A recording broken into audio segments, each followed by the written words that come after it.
After over a decade since I flew on US Airways back in the end days, it's time I finally reunite with what could have been. Today we try out one of American Airlines' newest aircraft in their narrow-body fleet, and we are doing it on one of the shortest routes that it offers. This is officially my first time ever flying American, and I haven't heard great things. But I guess there's only one way to find out how good or bad this airline actually is.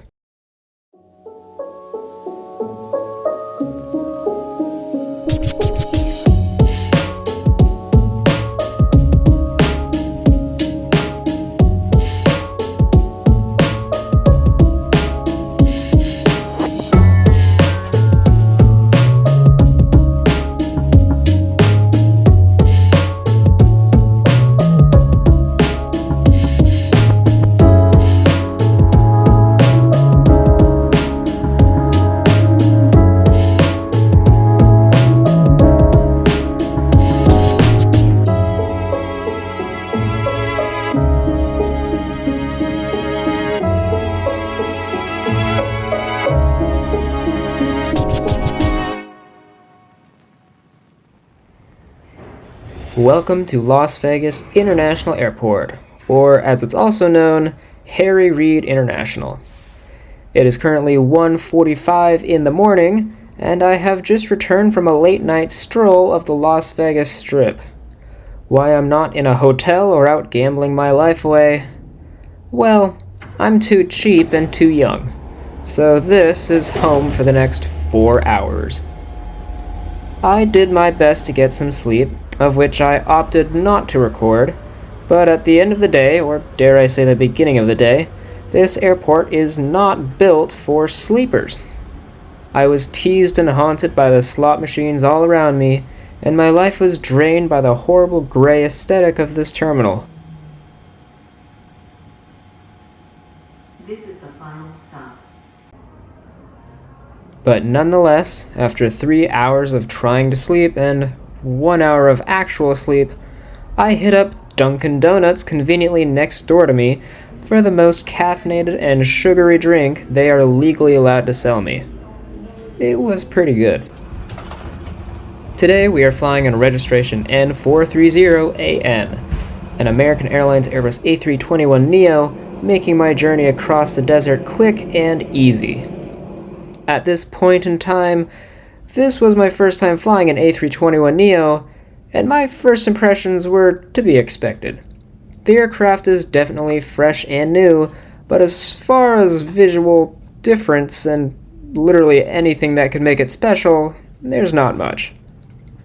But beyond that, today I'm sitting in seat 18F, a regular main cabin seat that features a slightly below average 30 inches of pitch, 17 inches of width, and 2 inches of recline. The seat contents include the usual safety card, advertisement, and the human excrement bag for those who decided to take their sickness with them.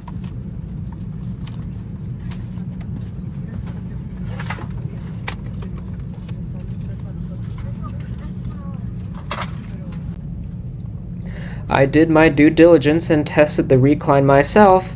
It does in fact work, and so does the nifty little headrest as well. The seat in front of you.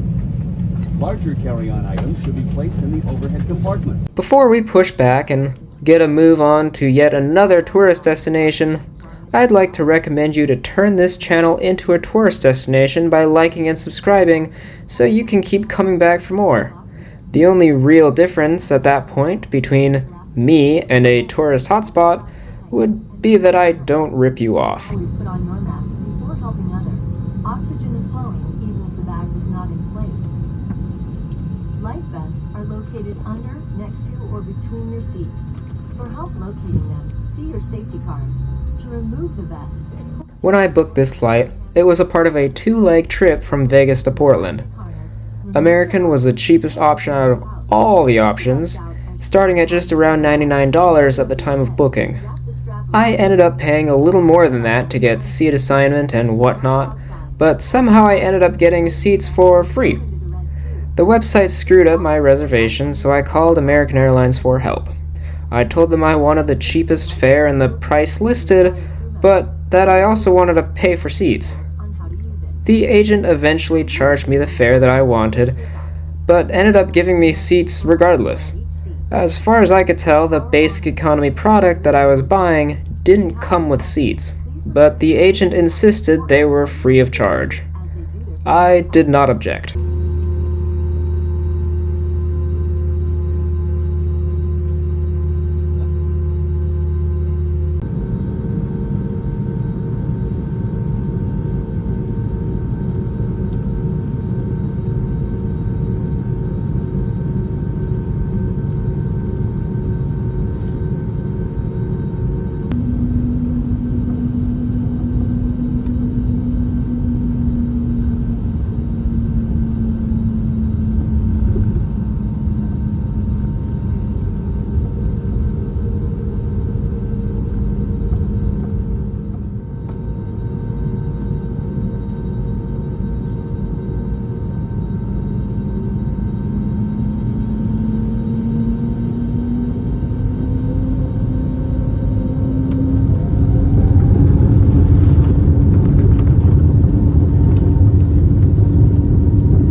As we lift off into the sunrise, I gotta say I'm kind of not hating this experience so far.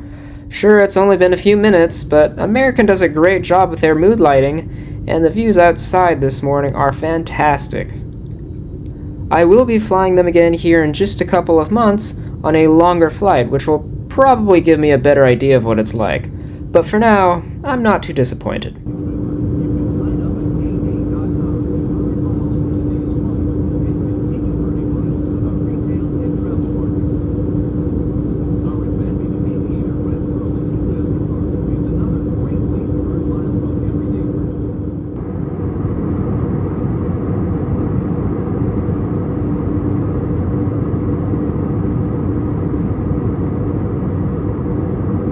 Now, usually on a flight, the airline comes around serving some kind of substance or liquid so you don't collapse in the middle of the flight.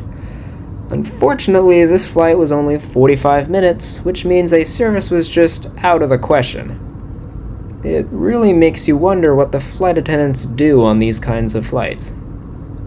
Regardless, I took the opportunity to check out the in-flight propaganda that American has on offer. I gotta say I'd prefer an IFE instead.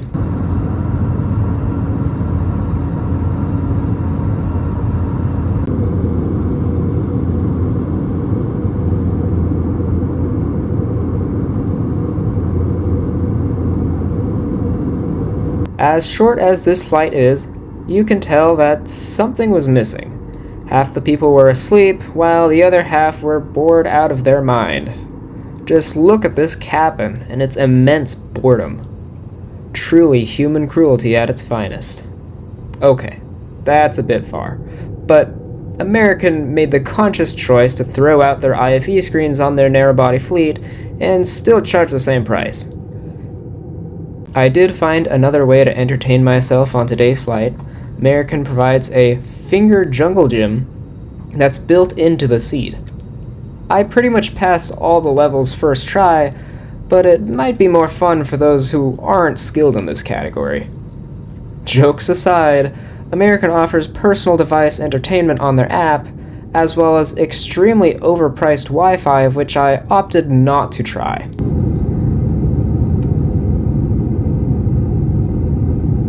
that little jungle gym was actually for your cell phone or tablet. Yeah, not so fun anymore.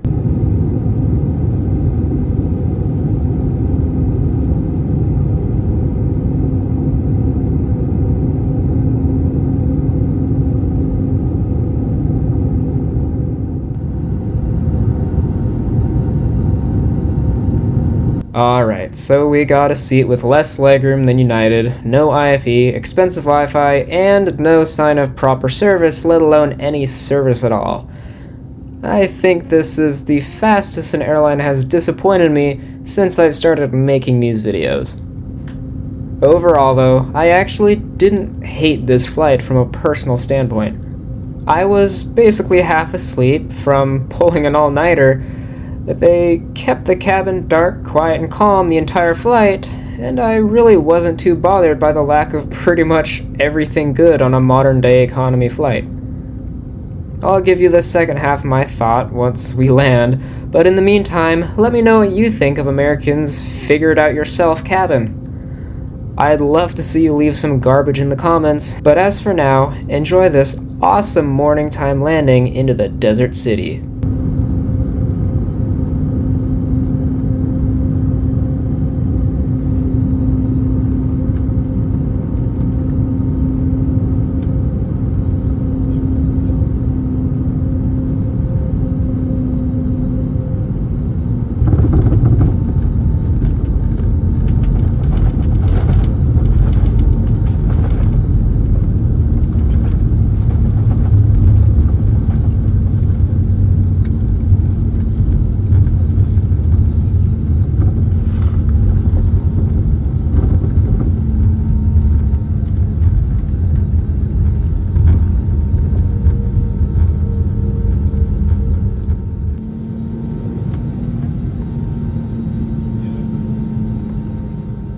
Welcome to the only place where people go hiking in 110-degree heat.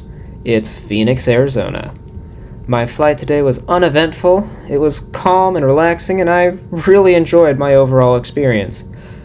Obviously though, I make flight reviews and not a space to share my feelings, so let's break this down to what it is. American Airlines offered the best price for the itinerary I was looking for about 30 days before the flight. Awesome. American rewards me by giving me no IFE, no drinks or food, and subpar legroom. Putting these all together, I left this flight judging American off of the other ultra low-cost carriers more than between United or Delta. Love it or hate it, I'm giving it a 6 out of 10. American calls itself a full-service carrier, so I'm going to score them accordingly. I will say the cabin and seats were fresh and new and well kept, and the customer service was satisfactory. Have I been too strict? Let me know in the comments. Otherwise, be sure to join me next time when I fly yet another 737 down to Vancouver, British Columbia. Be sure to like and subscribe, and until next time, thanks for watching.